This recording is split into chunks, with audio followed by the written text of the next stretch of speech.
The great chamber of the Galactic Council was silent. High walls of crystal glass reflected the stars outside. Leaders of 100 species sat in curved rows, their eyes fixed on the center platform. Here the future of Earth was about to be decided. The chair of the council, an ancient being with silver skin and glowing eyes, lifted a hand. "The matter of Earth must be settled," he declared, his voice echoing across the chamber. "Some worlds request their help in the coming war. Others laugh at the very idea." A murmur ran through the alien delegates. The reptilian clore hissed loudly. "Humans are primitive. They fight with passion but no wisdom." "They are too violent, too unstable," added a tall insectoid diplomat. The chamber filled with mocking laughter.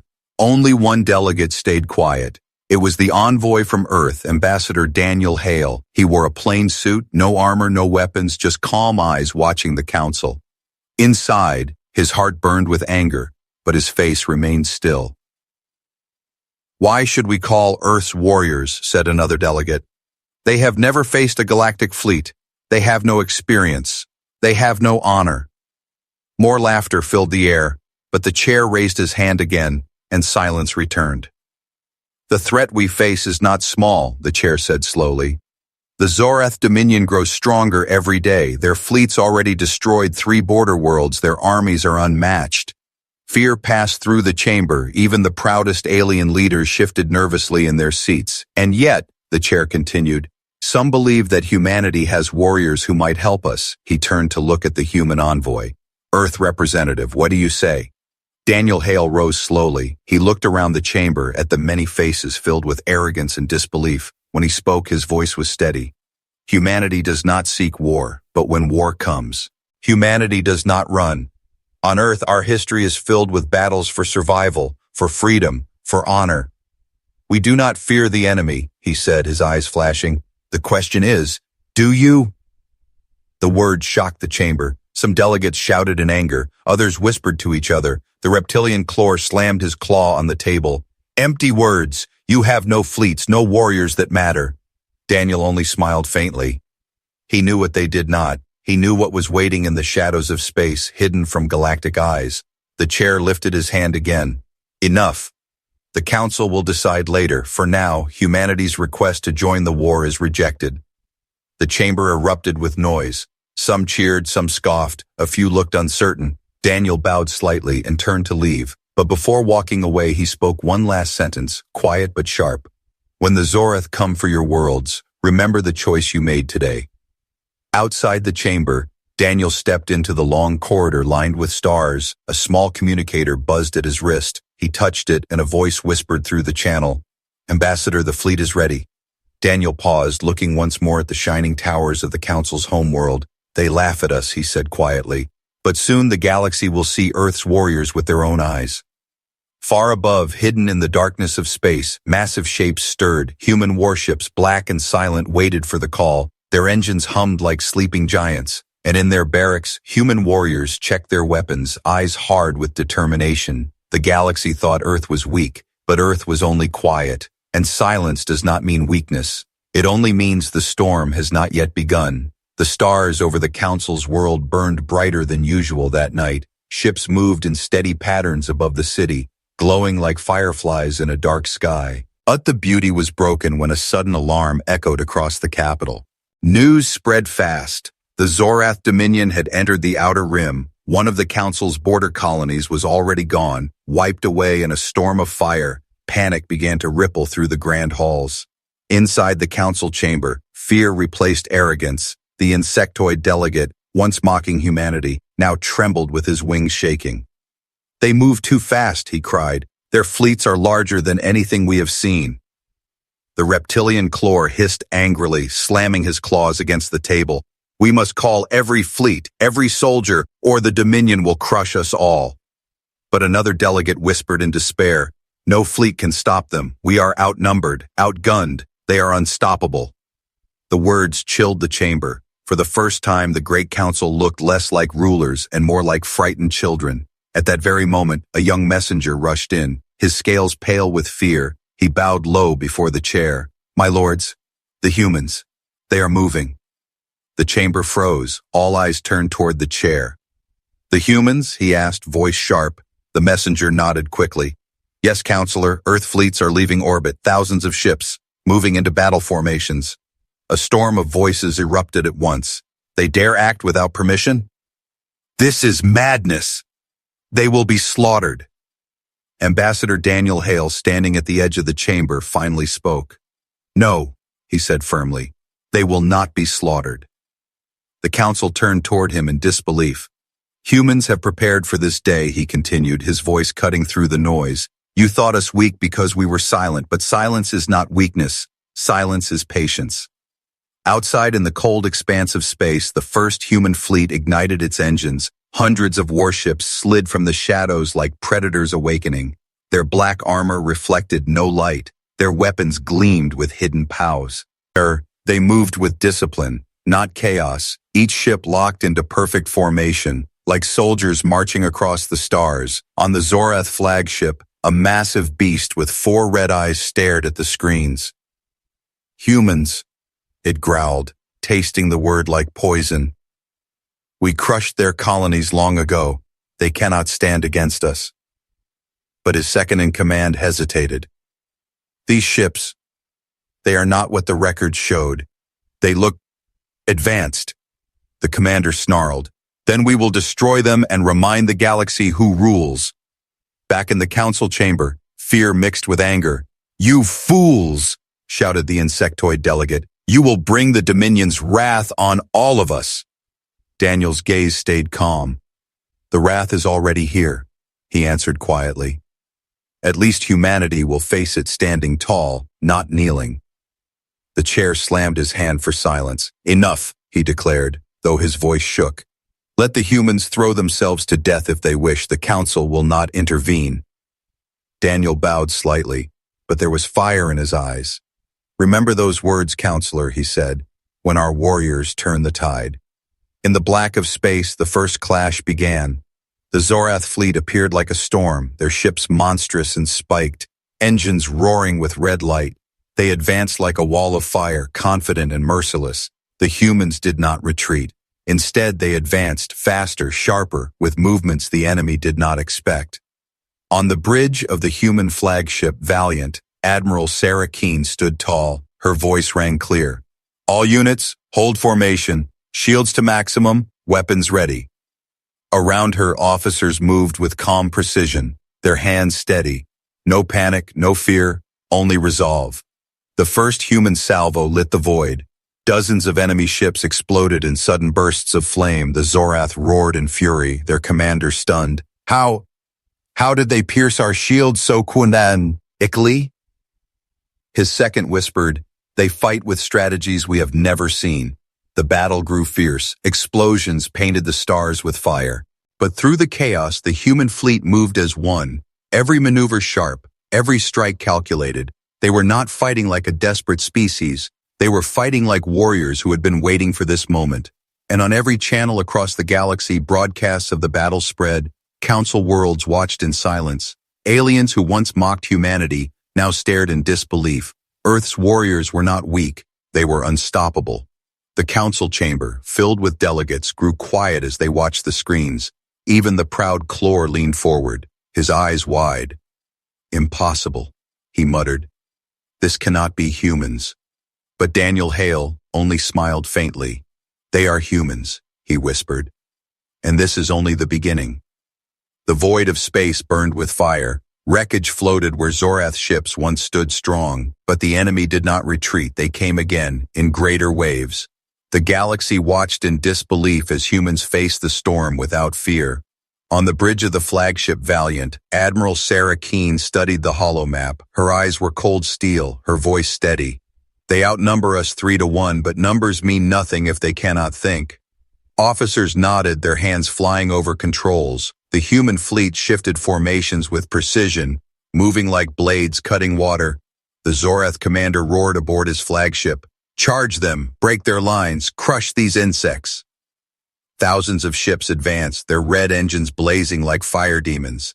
The galaxy expected humanity to crumble, but instead, something extraordinary happened. Human ships began splitting into smaller groups, each unit striking from different angles. They lured enemy cruisers into traps. They cut through the larger fleet like wolves among herds. From orbit to the ground below, humanity revealed another secret. Drop pods rained like meteors. On the contested world of Vaynor, human war. Ryers slammed into the soil, rising from steel shells. Their armor was sleek, dark with glowing visors. Their weapons roared with deadly energy. Alien soldiers already on the surface laughed at first. They are small in number, they said, but their laughter died quickly, for the humans moved like shadows, fast, coordinated, fearless. Where one human fell, two more rose. They fought with a discipline no alien army had ever seen. The Zorath ground commander bellowed orders. Break them! Crush them! But his warriors found themselves falling back. For every step forward, humans pushed them 2 steps behind. It was not just weapons, it was willpower. And that willpower shook the battlefield. In the council chamber, the delegates could not look away from the live broadcasts. The insectoid delegate trembled. Their tactics, their speed, they fight like no race I have witnessed. The reptilian Chlor growled low. Impossible. They must have been hiding their strength for centuries. Ambassador Daniel Hale stood silent, watching the same feeds. He saw his people fight, bleed, and rise again. A faint smile crossed his face. Now you begin to see, he whispered. Humanity was never weak. Humanity was only waiting. Above Vaynor, a massive Zorath flagship loomed. Its weapons prepared to erase the human foothold. Admiral Keen saw it on her screen. She spoke calmly. Bring the hammer. From the darkness of space, a colossal shape emerged. It was a ship no alien had ever seen before. The Titan, humanity's hidden jewel. Larger than any warship the Council believed humans could build. Its cannons glowed with power. Its shield shimmered with impossible energy. The Zorath commander's red eyes widened. What is that? That cannot be human. But it was too late. The Titan fired. One shot, blinding white. The Zorath flagship shattered like glass, torn apart in silence. Gasps echo. Through the council chamber, delegates clutched their seats. Some stood in shock. The insectoid delegate whispered. They destroyed a Dominion flagship in a single strike. The Chlor, once mocking, now leaned back in disbelief. By the stars, humanity holds monsters of its own. On the battlefield below, human soldiers cheered as the enemy flagship burned in the sky. Their courage grew stronger, their strikes harder. The Zorath forces faltered, confusion spreading through their ranks. Admiral Keen's voice carried through every channel. This is the strength of Earth. This is the will of humanity. We do not fight for conquest. We fight for survival, and survival makes us unstoppable. The word spread like fire. Across council worlds, common citizens watching the broadcasts began to cheer. For the first time, hope rose where fear had lived, and whispers began to grow. Perhaps humanity is the shield the galaxy needs. But far away, in the Zorath homeworld, a darker truth unfolded. The supreme warlord of the Dominion rose from his throne. His eyes burned as he watched the defeat of his flagship. Humans, he growled. If they think this is victory, they are mistaken. Now they have my full attention. The battle for Vaynor burned across the skies. Fires lit the horizon where human drop pods had torn through the clouds. The land shook as the Zorath war machines thundered forward, each one larger than a fortress. Alien soldiers cheered, believing victory was close, but they had not yet faced Earth's warriors on the ground. From the shattered pods, humans rose. Their armor was dark as night, edged with steel that glowed faint blue. Their visors reflected fire, hiding the eyes within. They moved in perfect silence, weapons held steady. Each soldier was a shadow. Each shadow was death. The first Zorath battalion charged, roaring with alien fury. But the humans did not scatter. They held their line, every rifle aimed, every hand ready. Admiral Keen's voice echoed in their calm. Calm and commanding. Stand firm, show them who we are. The first volley erupted. Energy bolts cut through the air with deadly precision. Zorath beasts fell before they understood what had hit them. The humans did not fire wildly. Every shot was clean, every strike deliberate. It was not rage, it was discipline. The ground commander of the Zorath snarled, "They are few, crush them with weight." He sent in the war machines, towering mechs with claws of plasma. The earth shook under their steps. Alien soldiers roared in triumph, certain the battle was theirs. But the humans had prepared. From their packs, they released swarms of drones, tiny machines humming like bees. They darted between the legs of the mechs. Explosions erupted as the machines struck their weak points. The giant war machines fell like broken towers. Gasps spread across the battlefield. The Zorath soldiers stared in disbelief. How could a species dismissed as weak build such strategy, such power? But the humans were not done. On the ridge above the battlefield, Captain Elena Ward raised her blade. It shimmered with light. Her soldiers followed her as she charged down the hill. Their voices thundered through the comms. For Earth. They struck like lightning. Close combat began, steel against claws. The Zorath warriors were massive, but the humans fought with speed. Every strike precise, every movement filled with intent. Even wounded, they fought on, refusing to fall. The council watched in silence from their chambers. Alien delegates leaned forward, unable to breathe. The insectoid delegate whispered, "They fight as though death itself does not frighten them." The reptilian Chlor narrowed his eyes. "No, they fight as though death has always been their companion." Ambassador Daniel Hale's voice was low but strong. "This is why we survive. This is why we win. Humanity does not run from battle. We run into it." On the battlefield, the tide began to turn. The Zorath fell back, their confidence cracking. Their commander roared for reinforcements. But even as fresh waves came, the humans did not retreat. They advanced, step by step, strike by strike, turning the ground red with the price of defiance. Above the world, the Titan hovered like a silent guardian, its massive cannons ready, its presence unshakable. Zorath fleets circled, afraid to come closer. Every soldier below knew. The humans were not alone. Behind them stood the strength of Earth's fleet, and then it happened. A human strike team broke through enemy lines, led by Captain Elena herself. They reached the Zorath command vehicle, a fortress on wheels. The enemy commander snarled as the humans burst inside. "You dare stand against the Dominion?" he roared. Elena's blade flashed. Her soldiers' rifles blazed. The command fortress shook under the assault. In minutes, the commander was down, his last words twisted with shock. "Humans are not supposed to be this strong." Silence spread through the battlefield as Zorath forces hesitated. Their leader gone, their morale shattered. The humans raised their banner in the smoke. A simple flag, blue and white, the mark of Earth. The galaxy watching the broadcast trembled. On distant worlds, ordinary aliens whispered to one another. Perhaps humans are not weak. Perhaps humans are the hope we need. But even as victory echoed on Vanar, far across the stars, the Zorath warlord smiled. He had seen the feeds, he had heard the whispers, and his voice rumbled like thunder. "Good, let them celebrate, for when I move, the true war begins." The smoke of Vanar still rose into the skies. Human banners stood tall among the ruins. The battlefield was silent except for the soft hum of victory.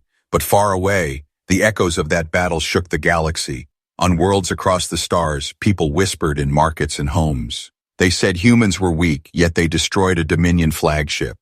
They said humans were few, yet they turned armies to dust. Hope began to spark, faint but growing. Species that once bowed to the Council now asked a dangerous question. If humanity can stand, why can't we? Inside the grand chamber of the Council, unease filled the air. The insectoid delegate spoke in a trembling voice. If they keep winning, the people will look to Earth instead of us. The reptilian Chlor slammed his claws on the desk. And what if they lose? Then the Dominion will destroy us all. This war is no longer ours, it belongs to the humans. Ambassador Daniel Hale stood in the shadows, his face unreadable, his hands folded behind his back. He did not answer their fear. Instead, he simply said, "The Zorath have not shown you their full hand. When they do, you will understand why humanity fights the way it does." Far beyond Council space, deep in the Dominion's dark empire, the Zorath warlord sat upon his throne. His red eyes glowed as he watched the feeds of his fallen armies. Around him, generals knelt, shaking. "Forgive us, warlord, the humans. They fight like demons." The warlord's laugh rumbled low. "Demons? No, They are only children playing with stolen fire. It is time they see true darkness. He rose, massive and terrible.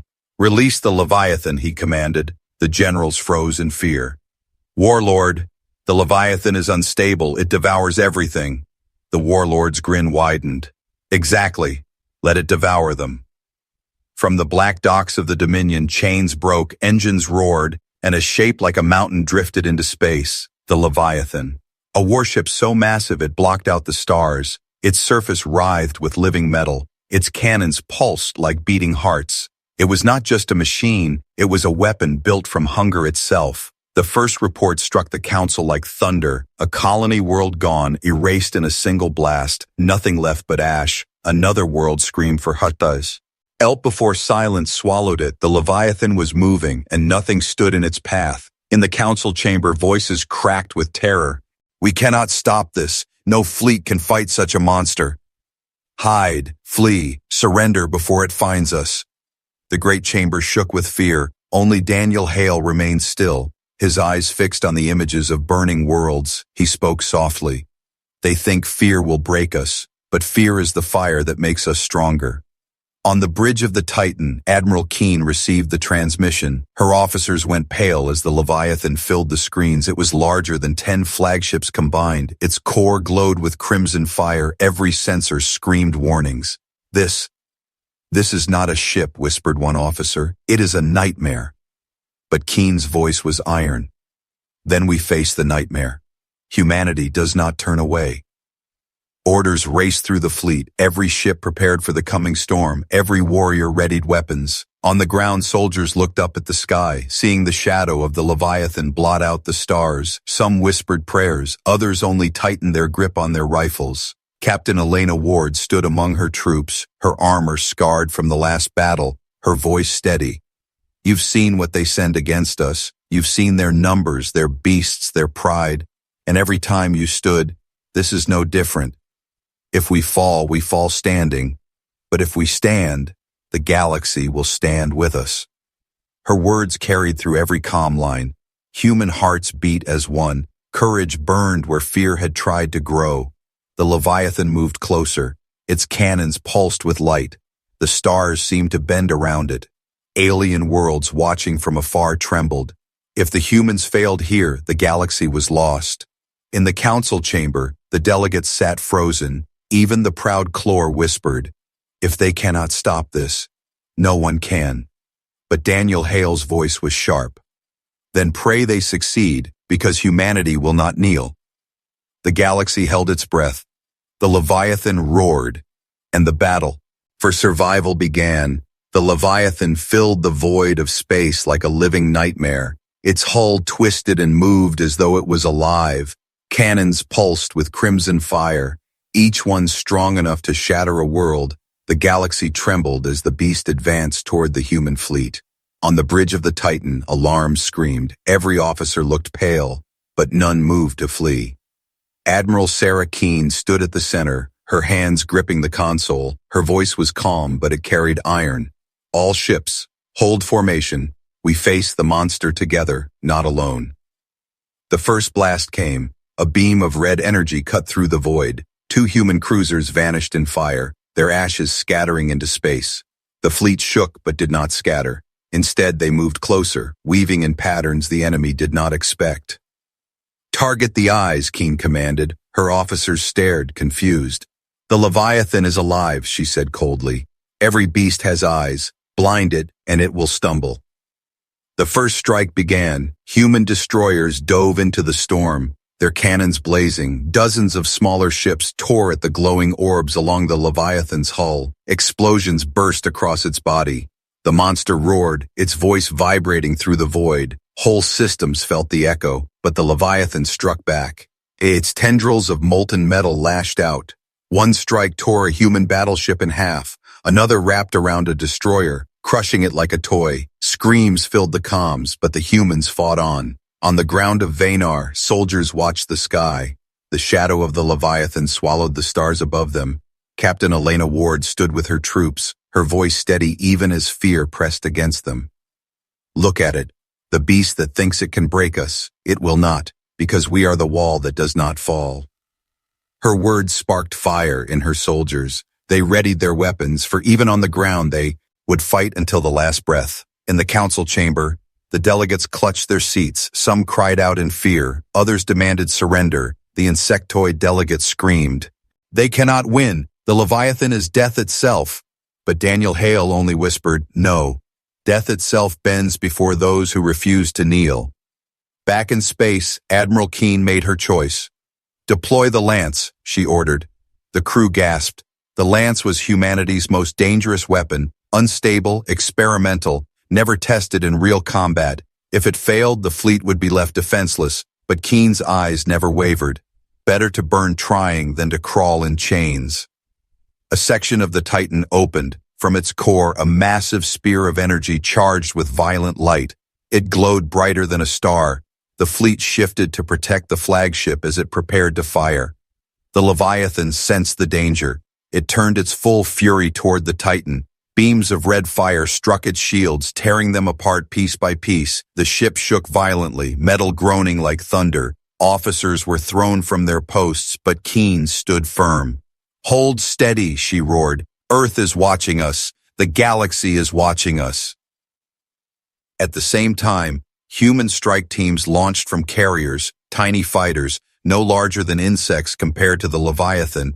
They dove into cracks and wounds across the beast's hull, planting charges, disrupting its defenses. Each pilot knew they would not return, but their sacrifice tore holes in the monster's armor. One fighter pilot whispered his last words before diving into the Leviathan's heart. "For my children. For Earth." The explosion ripped through the beast. Its roar shook the heavens. For the first time, the Leviathan staggered.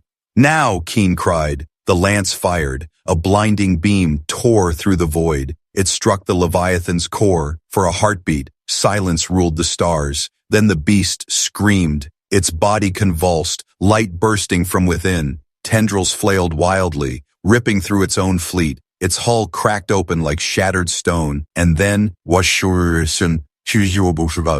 in the final roar, the Leviathan exploded. The shockwave spread across the system, but the human fleet endured, holding their formation against the storm. Silence followed.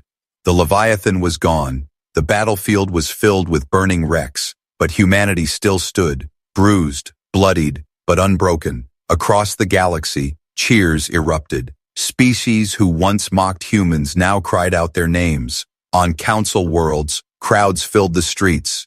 "Humans! Humans! Humans!" they shouted. Hope had returned to the galaxy. Inside the council chamber, delegates sat in stunned silence. Even the reptilian Chlor bowed his head. Perhaps they are not what we thought." Daniel Hale turned to face them, his eyes sharp. "This is the truth of humanity. We are not weak. We are the fire that refuses to die." But far in the Dominion homeworld, the warlord did not tremble. He rose from his throne, his voice cold. "The Leviathan is lost, but the war is not over. Now humanity has shown its hand, and I will crush them with mine." The wreckage of the Leviathan still drifted across the stars. Its burning fragments lit the void like dying suns. Human ships, scarred and battered, remained in formation. Though many were lost, those that endured stood tall. The galaxy had seen the impossible. Humanity had slain a monster that none believed could fall. On distant worlds, crowds filled the streets. Screens replayed the moment when the Leviathan shattered. Children cheered, elders wept, warriors of other species stood in awe. The whispers had grown into a roar. Humans are not weak. Humans are our hope. But in the Dominion's heart, the Zorath warlord sat silent. His red eyes burned with cold fury. The death of the Leviathan had humiliated him before the galaxy. His voice rumbled like thunder. "Enough games. If the humans want to stand as warriors, then they will meet the full might of the Domai, Nion." His fleet stirred in the dark, thousands of ships rising like a storm. The final battle loomed, and the galaxy knew it would decide everything. Inside the council chamber, tension filled the air. Delegates argued, their voices sharp with fear. "Humanity cannot hold forever," one cried. "They are reckless. They will drag us all into destruction." Another hissed, "Better to surrender than to burn with them." But Daniel Hale rose from his seat, his voice cut through the noise, steady and unyielding. You laughed when we warned you, you mocked us when we prepared, and yet it is humanity that holds the line while you tremble. He stepped forward, his eyes burning with quiet fire. You sit here fearing the Dominion, but fear does not win wars, courage does, and humanity has shown you what courage looks like.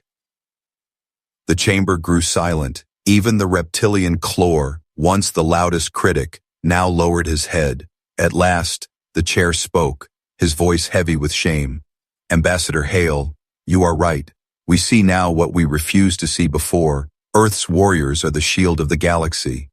Above the Council world, fleets gathered, not only human warships but ships from species across the stars. Inspired by Earth's defiance, they came. Hesitant at first, then in waves, 1,000 banners flying side by side for the first time in centuries, the galaxy stood united. Admiral Keen watched from the Titan's bridge, her heart heavy with the names of the fallen, but her voice was strong. Today we fight not as humans or aliens, but as one galaxy against the shadow of tyranny. Let the Dominion learn that freedom does not bow. The final battle began. The Dominion fleets poured across the stars, endless and merciless. The humans led the charge, their formations sharp, their strikes precise. Alien allies followed, emboldened by their courage. Together, they struck like a storm. The Zorath warlord's flagship loomed at the center, a fortress of black steel and crimson flame. Its cannons tore through allied lines. But the humans did not falter. They drove straight toward the heart of the storm. Captain Elena Ward and her strike team launched in dropships. They pierced the defenses, cutting their way through enemy fire. Their mission was clear. End the warlord, end the war. On the bridge of his ship, the warlord roared in fury as the humans stormed inside. You think you can end me? He bellowed, towering above them. I am the Dominion. I am eternal. Elena raised her blade, her voice unshaken. No, you are only a tyrant, and humanity has slain tyrants before. The battle was brutal. Humans clashed with Zorath guards in the blood-red halls. Every strike, every sacrifice pushed them closer. At last, Elena's blade struck true. The warlord fell with a roar that shook the ship, his last breath twisted with disbelief. Humans were never supposed to win. Outside, as the warlord's flagship collapsed into fire, the Dominion fleets broke. Leaderless, terrified, they scattered into the void. The battle was over. Humanity had not only survived, they had led the galaxy to victory. In the council chamber, the chair stood, his voice carried to every world. Today, we saw the truth. Humanity is not weak. Humanity is the light that stood against the dark. From this day forward, Earth shall not be mocked, Earth shall be honored. Ambassador Daniel Hale bowed his head, but his words were quiet and sharp. Remember this, we did not fight for glory, we fought for survival, and survival makes us strong. Never again forget what humanity is. On Earth, bells rang. On alien worlds, songs rose. Across the stars, hope was reborn, for humanity had proven the oldest truth of all. When others surrender, when others break, humans endure, humans fight, and humans win.